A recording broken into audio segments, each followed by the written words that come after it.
Hi friends, welcome back to crazy tech. तो आज के वीडियो में हम बात करने वाले हैं कि हमें कोई भी रिफर्बिश आइटम लेने से पहले क्या क्या चीज़ों का ध्यान रखना चाहिए। तो शुरू करते हैं।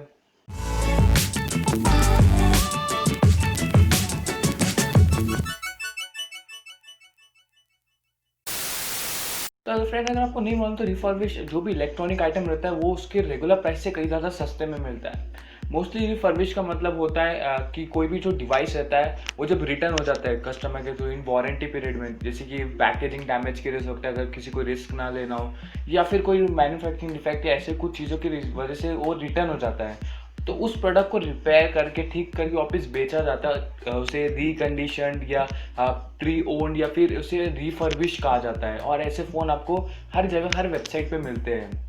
फ़ोन के हर डिवाइसेस, कोई भी डिवाइस मिल सकता है इसमें। बट ये ऐसा रहता है कि ये डिवाइसेस आपको सस्ते में तो मिलते हैं, लेकिन कभी कभी ऐसा हो सकता है इसमें आपको जो एक्सेसरीज रहती है वो शायद ना मिले। तो हम अब आज की इस वीडियो में यही बात करेंगे आपको क्या क्या चीज़ों का ध्यान रखना चाहिए अगर आप एक रिफर्बिश कोई भी इलेक्ट्रॉनिक आइटम खरीद रहे हो तो। सबसे पहले बात करते हैं कि रिफर्बिश आप कोई भी चीज़ें हो तो उसमें दो टाइप की चीज़ें होते हैं। एक होता है ओपन बॉक्स, जो होता है रिफर्ब। जो ओपन बॉक्स होता है उसका मेनली मतलब होता है, कभी कभी क्या होता है कि कोई पैकेजिंग डैमेज की वजह से या फिर किसी को अगर कोई आइटम नहीं चाहिए जाता है तो उसे रिटर्न कर देता है, लेकिन वो बॉक्स ओपन हो चुका रहता है।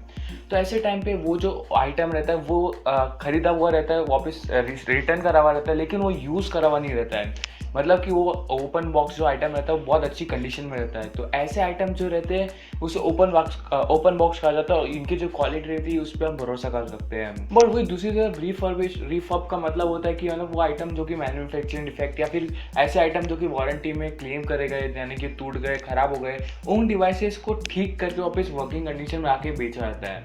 ऐसे आइटम की प्राइसेस तो बहुत ज़्यादा कम रहती है अगर हम रेगुलर डिवाइसेस से कंपेयर करेंगे तो, क्योंकि जैसे ही आपके कोई भी इलेक्ट्रॉनिक आइटम्स में रिफर्ब का नाम आ जाता है तो उस चीज़ का प्राइस कम करना ही पड़ता है, क्योंकि एक ऐसा लॉ भी है।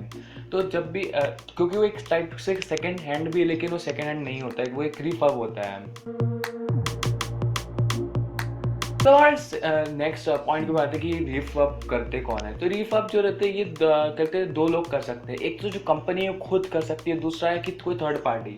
यानी कि अगर समझ लो कि एप्पल का आईफोन है तो एप्पल का आईफोन जो खराब हो चुका है वो या तो एप्पल खुद कर सकती है, खुद बेच सकती है, या तो फिर थर्ड पार्टी जो यानी कि कोई लोकल स्टोर वाला है वो भी कर सकता है। इसमें ऐसा होता है अगर कंपनी करती है तो आपको रिफर्बिश का जो क्वालिटी बहुत अच्छा मिलेगा, क्योंकि वो ओरिजिनल पार्ट्स यूज़ करेंगे इसके अंदर रिपेयरिंग क्लीनिंग वगैरह के लिए। तो ऐसी चीज़ों में लेकिन ऐसा रहता है कि कंपनी का एक दूसरा एक डिसएडवांटेज ये रहता है कि आपको जो प्राइस रहेगी वो ज़्यादा कम नहीं मिलती है। मतलब आप बोल सकते हो ओरिजिनल से उसकी थोड़ी कम रहती है, लेकिन थर्ड पार्टी का ये फ़ायदा होता है कि आपको प्राइस बहुत ज़्यादा कम मिलती है। आप बोल सकते हो इवन 50% डिस्काउंट भी मिल सकता है, लेकिन इसमें क्वालिटी की गारंटी नहीं रहती, क्योंकि हमें नहीं पता कि थर्ड पार्टी ने क्या कौन से टाइप के पार्ट्स यूज़ कर रहे हैं। इवन ऐसा भी हो सकता है आपको एक पूरा ख़राब फ़ोन भी मिल सकता है। ऐसे टाइम पे एक ही ऑप्शन होता है कि अगर आप एक वेंडर जो थर्ड पार्टी अगर उससे आप ट्रस्ट करते हो तो आप मुझसे ले सकते हो, नहीं तो ऑब्वियसली कंपनी का एक अच्छा फ़ायदा रहता है, ऑब्वियसली डिपेंड करता है सिचुएशंस पे। अब हमारे थर्ड पॉइंट क्या होगा कि हमें क्या हर एक चीज़ मिलेगी जो बॉक्स में अवेलेबल आती है रिफर्बिश में। तो इसका आंसर ऑब्वियसली नो है, क्योंकि रिफर्बिश जो रहता है वो किसी कस्टमर ने खरीदा हुआ रहता है, वापस उसे रिटर्न किया, तो उसमें हो सकता है कि आपको अगर आप फ़ोन खरीदे तो ईयरफोन्स ना हो, चार्जर ना हो, या फिर अगर कोई हेडफोन्स रहे तो उसकी एक्स्ट्रा ईयर पीस रहता है वो ना हो। ऐसे कोई भी इलेक्ट्रॉनिक आइटम में भी हो सकता है उसके एक्सेसरीज ना हो। ऑब्वियसली ये इसमें ये फ़ायदा था कंपनी से, अगर कंपनी वाला रिफर्बिश आइटम है तो मे भी आपको उसमें वो आइटम वापस बॉक्स में ऐड करके दे दे, लेकिन थर्ड पार्टी है तो उसमें कम चांसेस है कि ऐसा कुछ करेंगे। और इसी के साथ में जो वारंटी है, इसमें वारंटी भी, अगर हम वारंटी की अगर बात करें तो वारंटी भी आपको चेक करना चाहिए कि वहाँ पर स्पेसिफाई, अगर आप वेबसाइट से खरीदे तो स्पेसिफाई किया कि नहीं किया, और अगर आप एक लोकल मार्केट से खरीद रहे हो तो आप उधर उनको पूछ लीजिए कि इस रिफर्बिश पे वारंटी है कि नहीं। अगर स्पेसिफाई नहीं किया है अगर वेबसाइट पे तो बिल्कुल ना खरीदिए, क्योंकि ऐसा हो सकता है कि आपको एक पूरा ख़राब फ़ोन मिला, आप उसको वारंटी क्लेम नहीं कर सकते हो। तो अब बात करते हैं कि कौन सी कंडीशन में आपको रिफर्बिश आइटम मतलब मिल सकते हैं। अगर हम बात करें तो कोई भी रिफर्बिश आइटम का कोई स्टैंडर्ड सेट नहीं है यहाँ पर, यानी कि एक रिफर्बिश आइटम आपको एक ओपन बॉक्स भी मिल सकता है, या तो आपको एक ऐसा फ़ोन भी मिल सकता है जो कि किसी के हाथ से लाइक पानी में गिर गया, उसकी स्क्रीन भी टूट गई हो, उसमें ऑलमोस्ट हर एक मतलब उसमें वो फ़ोन बहुत ज़्यादा हैवी डैमेज के बाद आपको मिल सकता है।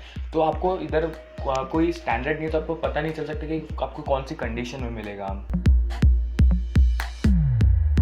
हमारा एक और पॉइंट पे बात है वो है कि कौन से आइटम्स हमें रिफर्बिश वाले नहीं लेने चाहिए। सबसे पहले एक ऐसे आइटम जो कि ज़्यादा हमारे स्किन को टच करते हैं, जैसे कि हेडफोन्स, ईयरफोन्स, ऐसे आइटम जो रहते हैं बहुत जल्दी वेयर ऑफ होते हैं और पता नहीं कैसे आइटम हो सकते हैं। दूसरा मैकेनिकल आइटम जैसे कि कीबोर्ड या फिर हार्ड ड्राइव, क्योंकि ऐसे आइटम्स बहुत जल्दी वेयर ऑफ होते हैं, मतलब वो आप कितना भी रिफर्ब कर लो क्योंकि वो यूज होते हैं तो आपको मालूम मैकेनिकल पार्ट जो जल्दी से खराब होने की रहती है, तो ऐसे आइटम हमें खतरा रहता है। हमारे थर्ड जो डिवाइसेस है वो जैसे कि हार्ड ड्राइव, SSD, क्योंकि वो चीज़ें कभी भी आप फैक्ट्री से रीसेट नहीं कर सकते हो, तो वो डिवाइसेस हमेशा यूज ही रहेंगे कितना भी रिफर्बिश हो जाए। और हमारे एक और फोर्थ आइटम जो है वो है टीवी, क्योंकि टीवी का कहना बहुत मुश्किल होता है कि कितना पुराना है। ऑब्वियसली अगर आप कोई रिफर्बिश कोई कंपनी भी ट्रस्ट करते हो तो ऑब्वियसली आप आइटम्स ट्राई कर सकते हो, लाइक टीवी या फिर हेडफोन्स, अगर आपको ऐसा लगता है कि कंपनी में मुझे भरोसा है। हमारे आखिरी पॉइंट के बाद है कि रिफर्ब आइटम हमेशा सस्ते होते हैं, तो इसका आंसर भी नहीं है, क्योंकि ऐसा हो सकता है कि आपको एक वेबसाइट पे 1,000 रुपये की चीज़ आपको 500 रुपये में मिले, वही दूसरी वेबसाइट पे 500 की जगह आपको 400 रुपये में मिले, तो आपको हमेशा कंपेयर करना रहता है। लेकिन इसमें भी एक कैच है कि आप हमेशा सस्ते चीज़ों के पीछे ना जाइए, क्योंकि अगर आप समझ लो एक अमेजोन पे मिल रहा है और दूसरा आपको कोई चुनु मुनु वेबसाइट पे मिल रहा है, तो ऑब्वियसली वो वेबसाइट पे आप भरोसा नहीं कर सकते हो, तो अमेजोन से खरीदिए, चाहे वो थोड़ा महंगा क्यों ना हो।